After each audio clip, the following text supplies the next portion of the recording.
आदित्य रानूबाई तुमची कहाणी ऐका. आटपाट नगरात एक ब्राह्मण राहत होता.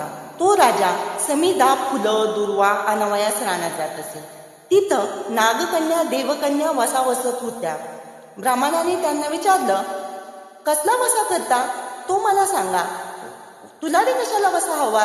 उठशील मारशील घेतला वसा टाकून देशील. ब्राह्मण म्हणाला, उठणार नाही मारणार नाही घेतला वसा टाकणार नाही. तेव्हा त्या म्हणाल्या, श्रावण मासी पहिला आदितवारी न बोलता उठावं, सच्चेल वस्त्रासहित स्नान करून अग्रोदक पाणी आणावं, विड्याच्या पानावर रक्तचंदनाची आदित्य रानूबाई काढावी, 6 रेगाचं मंडळ करावं, 6 सुतांचा तातू आणावा, त्यास 6 गाठी घ्याव्यात, पान फुल व्हावं, पूजा करावी, पानाचा विडा फुलांचा झेला दशांगाचं धूप गूळ खोबऱ्याचा नैवेद्य दाखवावा, 6 मास चाळावी, 6 मास पाळावी, माघी रथ सप्तमी संपूर्ण करावं.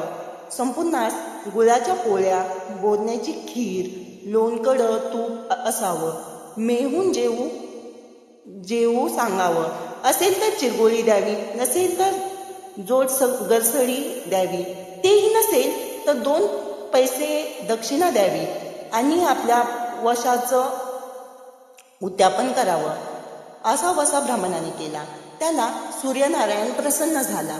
भाग्यलक्ष्मी आली तेव्हा राजाच्या राणीने ब्राह्मणास बोलावणं पाठवलं. ब्राह्मण खूप घाबरला, थरथर कापू लागला. तेव्हा राणी म्हणाली, घाबरू नका, कापू नका. तुमच्या मुली आमच्या येथे द्या. आमच्या गरिबाच्या मुली तुम्ही तुमच्या घरी कशा द्याव्यात? दासी कराल, बटीक कराल. राणी म्हणाली, बटीक करीत नाही, राजाची राणी करू, प्रधानाची राणी करू. मार्गेश्वराच्या महिन्यात ब्राह्मणाने लग्न करून मुली दिल्या. एका राजाच्या घरी दिली, एक प्रधानाच्या घरी दिली, पण गेल्या पावली मुलीचा समाचार घेतला नाही. 12 वर्षाची समाचारास ब्राह्मण निघाला. राजाच्या घरी लेकीने बसवायास पाठ दिला, पाय धुवायला पाणी दिलं. म्हणाली, बाबा गूळ खा, पाणी प्या. ब्राह्मण म्हणाला, गूळ खात नाही, पाणी पित नाही. आधी माझी कहाणी करावायची आहे, तू ती ऐक. तुमची कहाणी ऐकायला मला नाही वेळ. राजा पारडीला जाणार आहे, त्याला जेवायला उशीर होईल. त्याच्या मनात राग आला. तोच राग मनात धरून ब्राह्मण तिथून निघाला आणि प्रधानाच्या घरी आला. वडिलांना पाहताच लेकीने बसावयास पाठ दिला. पाठ धुवायला पाणी देऊन गूळ पाणी दिलं. गूळ खात नाही, पाणी पित नाही. माझी कहाणी करायची आहे, तू अगोदर आहे. तुमची कहाणी नको ऐकू तर कोणाच ऐकू. ती घरात गेली. उतरंडीची 6 मोती आणली, 3 आपण घेतली व 3 वडिलांच्या हातात दिली. वडिलांची सांगितलेली कहाणी मन लावून एकाग्रतेने ऐकली. नंतर जेवण खाऊन वडील आपल्या घरी गेले. बायकोनं मुलीचा समाचार विचारला. जिनं कहाणी ऐकली नाही ती गरीब आणि दुःखी कष्टी झाली, आणि जिनं कहाणी ऐकली ती मोठ्या सुखात आहे. इकडे जी गरीब झाली होती तिनं आपल्या मुलाला श्रीमंत मावशीकडून काही दिलं तर घेऊन येण्यास सांगितलं. पहिल्या आदितवारी पहिला मुलगा उठला. तळ्याच्या पारी जाऊन उभा राहिला. तेथे प्रधानाचे दासी होत्या. प्रधानाच्या राणीला जाऊन सांगा की तुमच्या बहिणीचा मुलगा आला आहे. कसा आला आहे? काय आला आहे? फाटकं नेसला आहे, तुटकं पांघरला आहे, तळ्याच्या पारीला उभा राहिला आहे. पर्सदाराने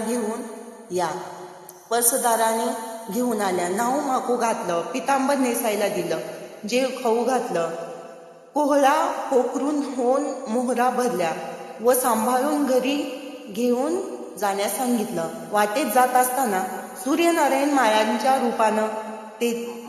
रूपानं आला व हातातल्या कोहळा काढून नेला. घरी जाताच आईनं विचारलं, मावशीनं काय दिलं? दैवानं दिलं पण कर्मानं नेलं. कर्माचं फळ पुढं कुठं उभं राहिलं. मावशीनं दिलं पण ते सर्व गेलं. दुसऱ्या आदितवारी मुलगा दुसरा गेला. प्रधानाच्या राणीने त्याला घरी नेलं, नावमाकू घातलं, नेसायला पितांबर दिलं, जेऊ खाऊ घातलं, काठी पोकरून घेऊन मोहराचा हंडा दिला. न विसरता सांभाळून घरी नेण्यास सांगितलं. वाटेत सूर्यनारायण गुराख्याच्या रूपानं आला व काठी काढून घेतली. घरी गेला. घडलेली गोष्ट राणीला सांगितली. दैवानं दिलं पण कर्मानं नेलं. तिसऱ्या आदितवारी तिसरा मुलगा गेला. तळ्याच्या पारी उभा राहिला. त्यालाही पहिल्यासारखंच प्रधानाच्या घरी नेऊन त्याला योग्य आदर सत्कार केला व नारळ पोखरून घेऊन मोहराने भरून दिला व सांभाळून घरी नेण्यास सांगितलं. घरी जाताना विहिरीच्या काठी नारळ ठेवून पाणी प्यायला विहिरीत उतरला. तोच नारळ गळगळीत विहिरीत पडला. घरी जाऊन आईला सांगितलं, आई ग, मावशीने दिलं पण दैवाने ते बुडालं. चौथ्या आदित्यवारी चौथा मुलगा गेला. तळ्याच्या पायी उभा राहिला. त्यालाही पहिल्यासारखंच राणीनं ते घरी नेलं. त्याचं योग्य आदर सत्कार केला. त्यालाही दह्याची शिदोरी होना मोहरा घालून बरोबर दिली. सूर्यनारायण घरीच्या रूपाने आला. शिदोरी घेऊन गेला. घरी घेऊन आईला सांगितलं, आई, मावशीने दिलं पण दैवानं ते नेलं. पाचव्या आदित्यवारी आपण उठली. तळ्याच्या काठी उभी राहिली. दासीने तिचा निरोप तिच्या बहिणीला सांगितला. बहिणीनं तिलाही परसदारानं घरी नेलं. नाव माकू घातलं. साडी चोळी नेसायला दिली. प्रधानाची राणी आदित्यवाराची कहाणी करू लागली. कसा वसा करतेस ते मला सांग. बहीण म्हणाली, वडिलांची कहाणी ऐकली नाहीस म्हणून तुला दारिद्र्य आलं. राजाच्या राणीचा यावर काय उपाय विचारला. तेव्हा तिने वसा सांगितला. ती बहिणीच्या घरी राहिली. श्रावणात सांगितल्याप्रमाणे सूर्यनारायणाची पूजा केली. इकडे राजाला भाग्य आलं. राजाने छत्र चाम्र देऊन बोलावणं केलं. राजा येताच ती घरी जायला निघाली. एकमेकींना बहिणीने आहेर केला. वाट्याने निघाली. पहिल्या मजलीत स्वयंपाक केला. राजाला वाढलं, मुलांना वाढलं, आपलं पान वाढून घेतलं. तोच कहाणीची आठवण झाली. होकारा केला. डांगोरा पिटला. कोणी उपाशी आहे का शोधण्यास सांगितलं. कोणी उपाशी नव्हता. वाटेनं एका मोळी विक्या चालला होता. त्याला कहाणी ऐकायला बोलावलं. तो मोळी म्हणाला, तुझ्या बाईची कहाणी ऐकून मला काय फळ, माझं पोट भरलं पाहिजे असं म्हणून तो राणीकडे आला. राणीनं 6 मोती घेतली. 3 त्याला दिले व 3 आपल्या हातात ठेवली व मनोभावे कहाणी सांगितली. त्यांनी मोठं भक्तीने ऐकली. त्याची मोळी सोन्याची झाली. तो म्हणाला, कहाणी ऐकल्याचं एवढं फळ, तर मग वसा घेतल्याचं किती फळ मिळेल. काय वसा आहे मला ते सांगा. राणीनं ते उठणार नाही, मारणार नाही त्याची कबुली करून घेतली व वसा सांगितला. दुसऱ्या मजलीस राणीने स्वयंपाक केला. मुलांना राजाला वाढला. आपलं पान वाढून घेताच कहाणीची आठवण झाली. हाकारा करून कोणाशी उपाशी नाही ना याचा शोध घेतला. माळ्याच्या विहिरीला पाणी लागलं नव्हतं. त्याला माळा पिकत नव्हता. असा एक माळी चिंता करीत बसला होता. त्याला कहाणी ऐकण्यास बोलावलं. तो आला. राणीनं 6 मोती घेऊन 3 आपण घेतली. 3 माळ्याला दिली. राणीचं मनोभावे कहाणी सांगितली. त्याने चित्तभावे ऐकली. मला पिकू लागला. विहिरीला पाणी लागलं. तो म्हणाला, कहाणी ऐकल्यावर एवढं फळ, तर मग वसा घेतल्याचं काय फळ, काय वसा आहे तो मला सांगा. मग राणीने त्याला तो वसा सांगितला. तिसऱ्या मजलीत स्वयंपाक केला. मुलांना वाढलं.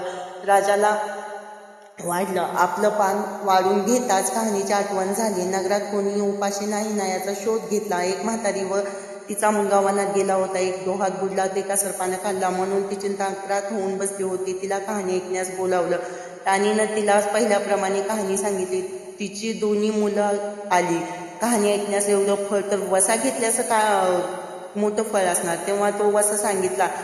मग राणीने तिलाही वसा सांगितला. चौथ्या मजल्यात स्वयंपाक करून मुलाला राजाला वाढला. आपलं वाढून घेताच कहाणीची आठवण झाली. कोणी उपाशी नाही ना याचा शोध घेतला.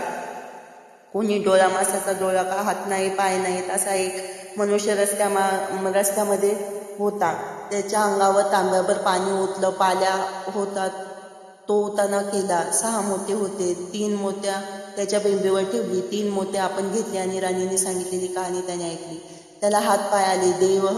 देह दिव्य झाला. त्यानेही राणीस वसा विचारण्यास राणीने तो त्याला सांगितला. 5व्या मुखावास घरी स्वयंपाक केला. सूर्यनारायण जेवायला आले. 7 दरवाजे उघडले. लोह गंगा पाणी तापावलं. शस्त्रास्त्र पक्वान जेवायला केली. सूर्यनारायण भोजनास बसले.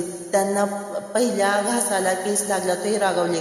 राजाला राणीने 12 वर्ष दारिद्र्य आलं होतं. 3 आदित्यवारी वळचणी खाली बसून केस विंचरले. काय ग चांडाळे, डोईचा केस, वळचणीचा काढी डाव्या खांद्यावर टाकून दे. राजाच्या राणीला सूर्यनारायणाचा कोप झाला होता. तसा कोणाला होऊ नये. ब्राह्मणाच्या मोळी विक्याला, राजाच्या राणीला, माळ्याच्या म्हातारीला, काळवणीला, सगळ्यांना जसा प्रसन्न झाले तसे आपल्याला प्रसन्न होईल.